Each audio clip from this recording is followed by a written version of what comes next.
there a perception there where people might think of Adina as a certain way, but maybe we do more than what people think? We were one of the first distributors back in the 90s to focus on active ingredients. I think actually as of last week, 35 years old now. Basically, we live and breathe the personal care industry in the UK. I'd say we're pretty bold, right? We're doing things differently. Would you agree? Oh, there are always challenges, but there are always opportunities as well. You learn by trying, you learn sometimes by failing. There's a lot of success which comes along in that journey as well. But, we do a lot more than that. What would you say is the main reason for joining Adina? Like, why should someone come and work for us? Maybe I'm best to ask you that question. Hi everyone, and welcome back to the Beauty Curtain podcast. I'm your host, Georgia, head of brand at Adina, and this is the podcast that draws back the curtain on the beauty and personal care industry. I'm joined by a very special guest today. It's our very own managing director of Adina, Chris Metcalfe. He's a very busy guy, but he has took the time out to come and chat to us. So yeah, welcome Chris to the show. Yeah, thank you. I think it's fair to say this is not my natural environment. Well, I think you're going to smash it. You're going to do great. So don't worry about that. Well, actually, to help you ease into this environment anyway, we've got a little box there. Would you like to go in and get an icebreaker? See what you get? Are there any snakes? Yeah. No snakes. We're not that horrible here. If you had to move to another country, where would you choose? Interesting. Yeah, where would I choose? I mean, you've travelled a lot, right? I feel like you are the traveller of the company. Yeah, I have been lucky enough to travel quite a bit. And I think the thing that I always think about when I'm travelling, actually, is just how lucky I am to live in the UK. Yeah. And so I've never been somewhere where I think, I would love to live here. There's places I would go back to. There's places I would explore more of. There's places I could live for years. Yeah. I don't think there's anywhere I would really prefer overall. You would just always come back here. So this is like home for you. When you touch back here, you're like... We're always very negative about the country, our lives, what's wrong. Yeah. Instead of, looking at actually what we've got going for us and how lucky we are. Yeah. The summers, for example, I love to spend my summer in the UK. Really? If I travel, I like to travel winter. So you're going December, January, you're off, you go... Yeah, or kind of spring, autumn. Yeah. I think you've made a good point there, because I do sometimes look at our summers and we are a bit negative about the weather. I mean, yesterday it was literally, raining and then straight into sun. We don't know whether we're coming and going in this country. But yeah, no, that is interesting to kind of think that when you come back here, you feel like this is home and you're happy here. So, okay, interesting. I feel like I'd go Italy personally, because I just love the food. Italy, yeah, for sure. I just, love the weather, love the culture, love the food. Chaos there, right? I just love it. Maybe I love a bit of chaos. Maybe. Okay, so to kick things off then, do you want to, obviously I work for Adina, you work for Adina, you know it more than anyone. But for people at home who may be watching or listening on the pod, do you want to explain what we do at Adina and how we do what we do and who we're kind of working with? Yes, so Adina is a distributor of ingredients for cosmetic industry. We are exclusive in the UK and Ireland and exclusive in personal care. So we're very focused in that perspective, and the business was formed in 1991. We are, I think actually as of last week, 35 years old now. Yeah, we've had a birthday. We have. It's as old as me. Yeah. So that's what we do. Very basically, we live and breathe the personal care industry in the UK, and it's our main strength as a business. And it is quite a niche market, isn't it? Everyone kind of knows everyone. I just wondered whether maybe is there a perception there where people might think of Adina as a certain way, but maybe we do more than what people think. What do you think about that? Yeah, I think also the perception of Adina depends on whether you're inside or outside of the UK. So, sure. We've been around 35 years. Yeah. Everybody in the UK knows us. But outside of the UK, almost nobody knows us. And, we were one of the first distributors back in the 90s to focus on active ingredients. And that's still what lots of people think of us for today. But, we do a lot more than that. There's been a lot of M&A over the years in the industry. The portfolio is... Do you want to describe what M&A is? M&A, so mergers and acquisitions, so essentially companies being bought and sold. So we've seen a lot of consolidation in all parts of the industry over the years. And what that's meant is the portfolio is naturally expanded into other application areas.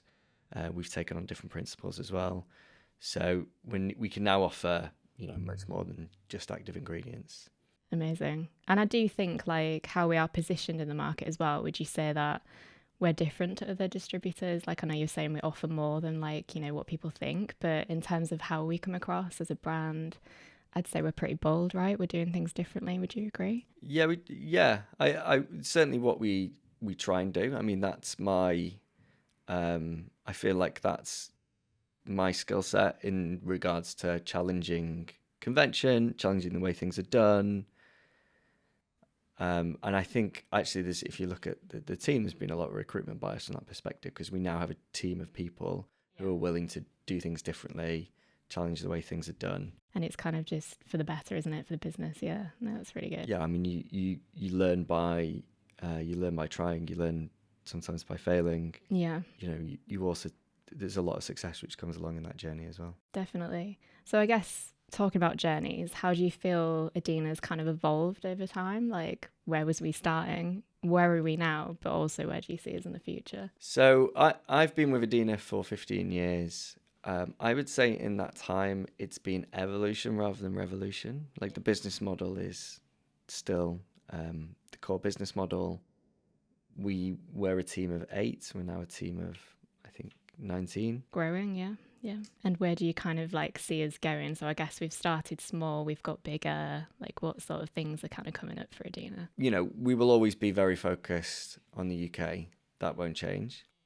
But, we've seen the industry change from this kind of very linear ingredient manufacturer, distributor, contract manufacturer, brand, end consumer, to something which is much more of a spider's web, much more fluid, and where, through the development of the industry, through technology, we now have exposure to many different parts of that chain than we would do previously. I guess because of a lot of that change, we now a lot more, we have a lot more contact with the brand, and that has definitely changed how we approach our business.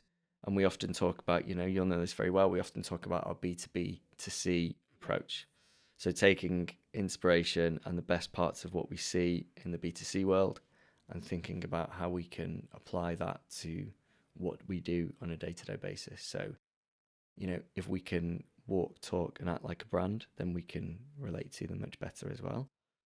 And that's something as, one of the smaller, more focused distributors, when we're up against, some of the big groups who are working across territory, across industry, that's something that we have to our advantage, because it's much more difficult for them to have the agility to take that approach. Yeah, it's great that we have that flexibility to do that, definitely. And I think that's kind of what like drew me to the company as well, like just the fact that we are doing things differently, we are bold in language and movement and kind of how we look. And I think, yeah, that's kind of what drew me to Adina anyway. So yeah, I'm glad you kind of agree that we are doing things differently. And yeah, I guess as we move, it's going to progress, isn't it?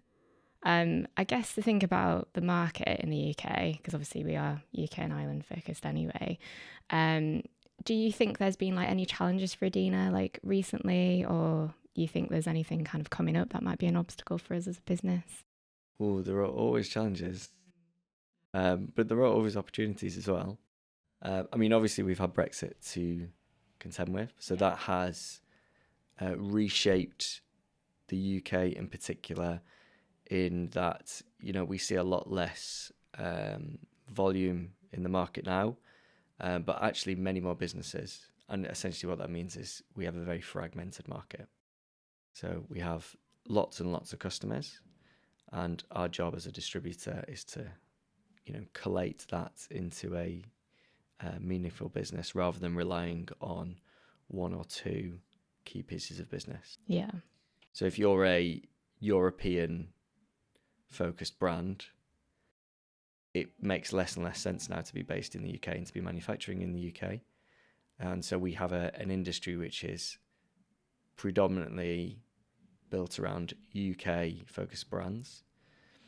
And actually what are now seeing as well is a lot of those brands looking at new markets, so becoming less reliant on the EU, looking further afield, whether that's the US, the Middle East, for example, maybe even Asia. And how do you find like our market is like in the beauty and personal care industry? Like, I guess I was speaking to Julie on a previous pod and we were saying we're a little bit behind. Like, would you kind of agree that we're sort of a watch and wait market, or do you think that's something that, you know, we're getting better at? I think for a start, Julie's much more qualified than me to answer that question. I think what I do see is and again, I think this is a British trait, like a lack of belief in what we do as an industry. Like, we're always looking at inspiration from Korea, for example, and other parts of the world, and looking to bring those trends to the UK. I would love to see us as an industry have a lot more belief in what we are doing and actually, drive some of those global trends instead of, adapting to them. I mean, what we are fantastic at is creativity, creating brands, and we see a lot of that still in the UK. Is that like brands will see the UK as a great place to be headquartered, to develop products, to develop brands, but not a great place to manufacture them. And I think we need to be a lot more confident in our ability in that respect. Definitely, yeah. It would be good to kind of, swap that narrative, change that around and have confidence. Like you say, we are the negative Brits, but we need to spin that story a little bit, believe in ourselves. So we do have our annual beauty trends report coming out in a month's time, which is very exciting. And one of the things that we've kind of been building on, and it was in, kind of pre-mentioned in our previous one, but it's a continuing story, is inclusivity. So I know we were not going to really speak about that today from, an ingredient perspective or a brand perspective. But from a business perspective, like, how are you finding inclusivity? How are you sort of approaching that as a business owner, and how does that kind of play out in the business for members of Adina? Yeah, it's an interesting one. I mean, I feel like my job as an MD is, to create. I need to getting the right people on the bus, getting the bus set off in the right direction from a strategic perspective, and making sure that the culture is really strong to allow us to get there. Business culture always fascinates me because I love this idea that it's the one true differentiator. It's the one topic that it doesn't matter the size of your business, it doesn't matter the size of your budget. You can shape the culture of your business to be whatever you want it to be. So it's the one leveler that any business has with regards to differentiation. And so, my job, some of the best advice I was ever given is that, I should be doing two things: strategy and direction, and people and culture, and spending as much of my time as possible on those two topics. And so, culture's super important. And to get a really strong culture, you need diversity. You need diversity of, people and how they think and how they approach challenges and opportunities. And essentially, my job is to recruit people who are smarter than me, who are capable of doing the things that I can't do. Yeah. So, essentially my job ultimately is to make myself redundant. Yeah, you almost want to be like the dumbest person in the room or surrounded by specialists. I would much rather that than the other way around.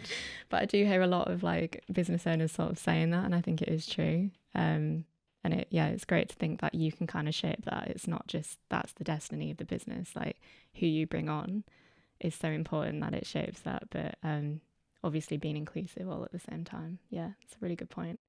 And I guess like kind of closely linked to that, because we're all so different, with personalization, again, another trend within our beauty trends report. I mean, that's probably more about, how brands go out to consumers and how personalization kind of develops. But within a brand, like, how are they speaking to audiences? What do they want to feel and experience? But in terms of like the business, how are you sort of personalizing people's experiences within the business at Adina? I think, recognizing that the way I live my life and the way I would like to live my life and my personal life and what that looks like outside of the business is obviously unique to me, and everybody has their own unique circumstances.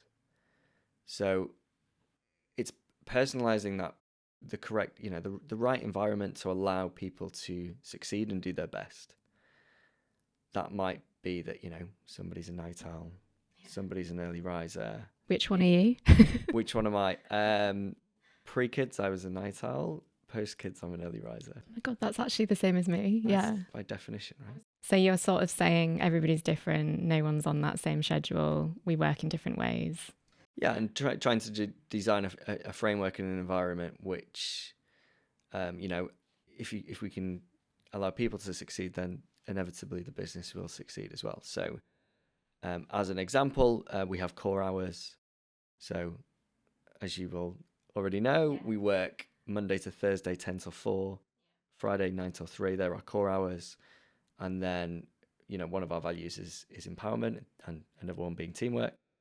And therefore we trust people to, people work the rest of those contracted hours around that, depending on their lifestyles, depending on their personal situations, etc.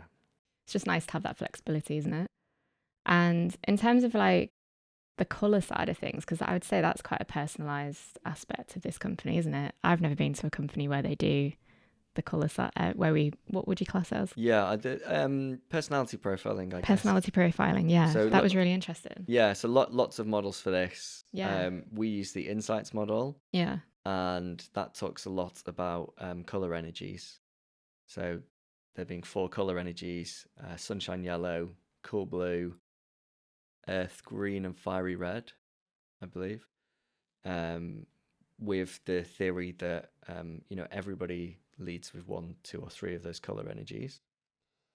And we first did an exercise on this, a training day, might have even been 6 or 7 years ago.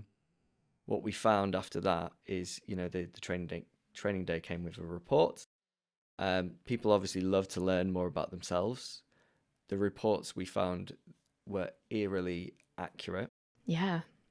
And what I like particularly about the insights way of doing it is the language around talking about colour, I think, helps to bring it to life.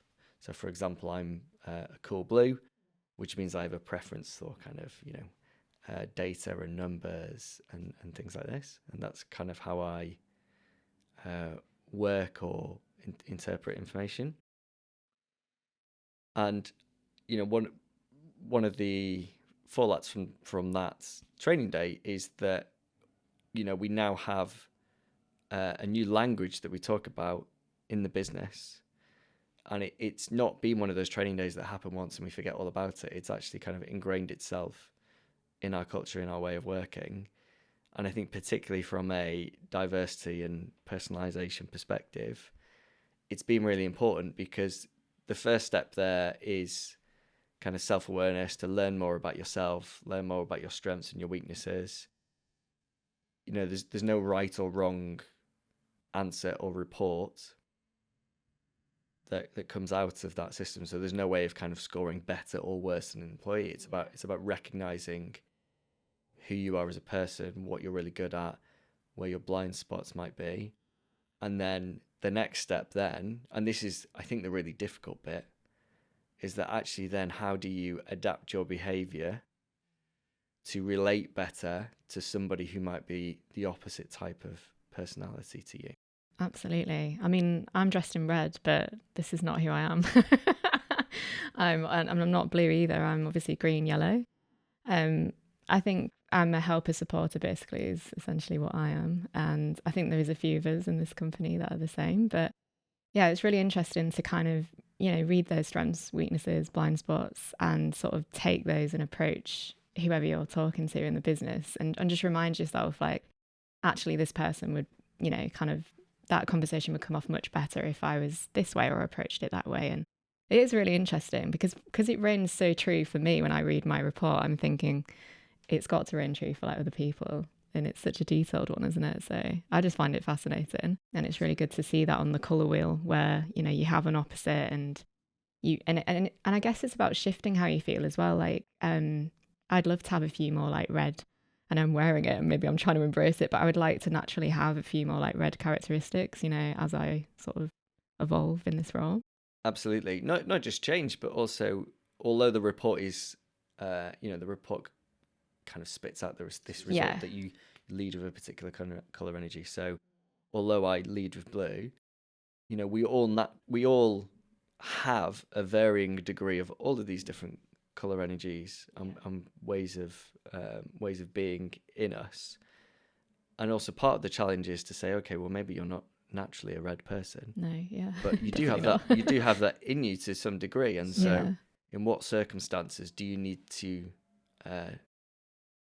adapt to that? Adapt to that, and lean into it. Yeah, dig into it, and actually, raise that color energy for that particular situation. So we're all capable of it. And again, this comes back to this kind of topic of belief that actually, we can do these things. We can adapt if we are more self-aware of ourselves, and then we learn more about our colleagues, and instead of battling those differences, actually really valuing those differences and understanding that this person is different to me. I don't understand why we don't get on, but actually that because they're different, it means that they're bringing something I'm not. Yeah, and we shouldn't sort of fear someone approaching something differently, but it's like working together. It's like Barry behind the camera will agree, like in the marketing team, like sometimes we may, people might view us with heads in the clouds, creativity, and, lots of that kind of fun, shiny, instant results aspect of the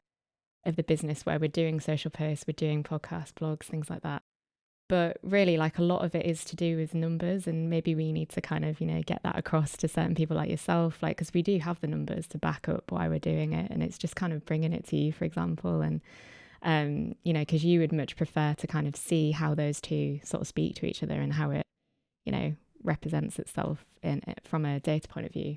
So yeah, it's really cool for us to know that, because then we can sort of adapt to that as well and just say, okay, this person might not just want to hear about colour theory or like something, kind of a bit, I guess, airy fairy. It's good to have results, numbers, data kind of backing that sort of thing up. So that's something I've sort of learned in our role. So that's really cool. So obviously that's a really cool thing for being part of Adina, like learning about yourself, being, having a personalized experience when you join the team, feeling, there's that inclusivity there. Like, what would you say is the main reason for joining Adina? Like, why should someone come and work for us? Like, I know, but what do you think? Maybe I'm best to ask you that question. I mean, I suppose I would start by saying, we don't have any jobs at the minute, so yeah. So even if you did want to go, you can't at the moment. I don't. I'm the most biased person you could ask that question to. Okay. So I don't feel like my answer is going to have much credibility, which is why we rely on other ways of doing it. So like we're B Corp certified. Like we're incredibly proud to be B Corp certified. It's is a really good example of our kind of B2B to C approach. And it is, as far as I'm concerned, by far the highest sustainability standard that is applicable to us as a business. And, the underlying fundamental principle of the B Corp movement is a shift from shareholder primacy to stakeholder primacy.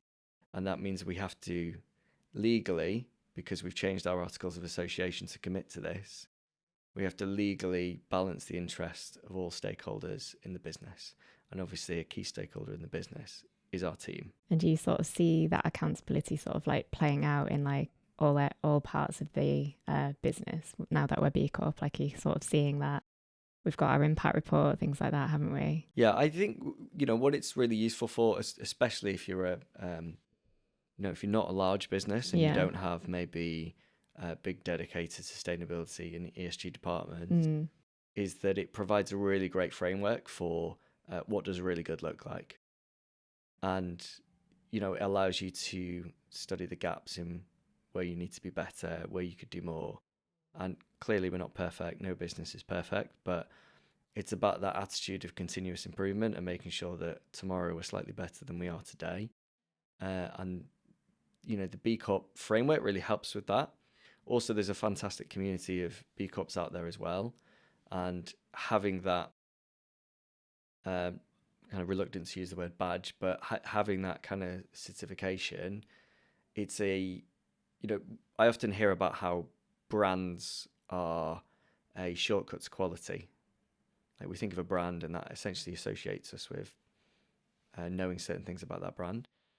And, B Corp does that for us as a business. And when we interact with other businesses, if we're interacting with a fellow B Corp, then we know so much about that business before even our first interaction. Yeah, it's like very like-minded before you've even got down to the details. Absolutely. Yeah. No, that's really good to know. So obviously, yeah, that's a massive pull and a drive to kind of want to work with us. And I guess, like you said, you've covered a lot of stuff on our culture, how we are as a team, exciting things we want to progress towards. So there's lots of reasons, isn't there, to join, other than the fact that there isn't any spaces right now. But that's not a bad problem right now to have, right? But like, it's cool that we have been recruiting and we have got a great, strong team now, haven't we? And yeah, and also references are really important for us as well. We rely a lot on word of mouth. We rely a lot on our reputation.